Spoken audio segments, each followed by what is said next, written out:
boys and girls, welcome back to art. You can see here I've got just a plain paper brown bag. You can get these at H-E-B, like if you're getting your groceries and you switch it out, or you can even use a lunch bag if you have those, or even just construction paper. I just found this bag and was like, oh, this will work for what I want to do.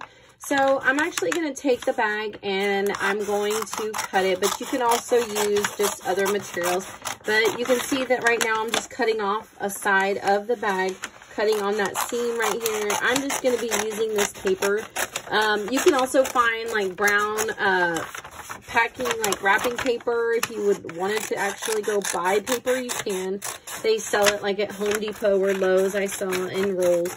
I am not going to buy this. I am just, like I said, grabbed a bag at one of the stores and I'm just going to use it and cut it up and use the paper because I love doing recycled art where I can reuse materials. If you get a bag at H-E-B, you'll just use the inside of the bag where it's got just no marks on it, not the H-E-B brand on it or anything, or any grocery store that has the paper bags instead of the plastic ones. You just ask for them. So what I did was I just cut a strip off so that I could use this as my paper.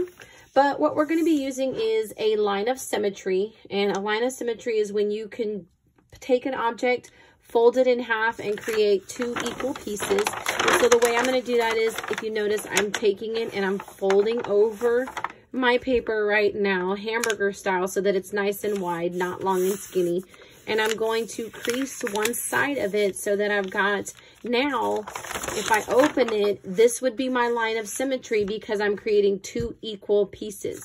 But the way we're going to do that today is we're actually going to use this to create a vase. A vase is something that you use to hold flowers in. And so we're going to be creating a vase with patterns and kind of like pottery, but on our paper. So what I'm going to do is create, and vases come in so many different sizes and shapes, so you can kind of create however you want, but you're only going to create half of it. So notice I'm coming out with just a horizontal line, but I am actually working on the fold so that when I cut it out, then I've got an entire shape.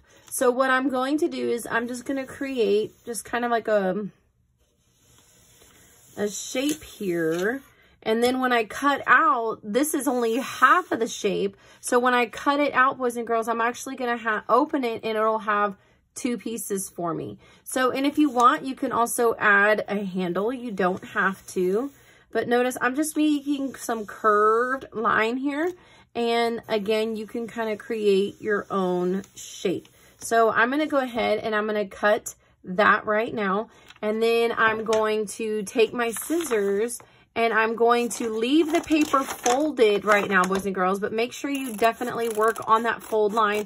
If you work on this side, you'll be making two halves of your vase. And I'm going to cut around my piece here. And then I'm going to cut out. And so now when you open it, now you've got two pieces, your whole shape. Now you're probably wondering, what am I going to do here? So what I like to do when so you can see, boys and girls, that I've created a vase and I have my lines on it.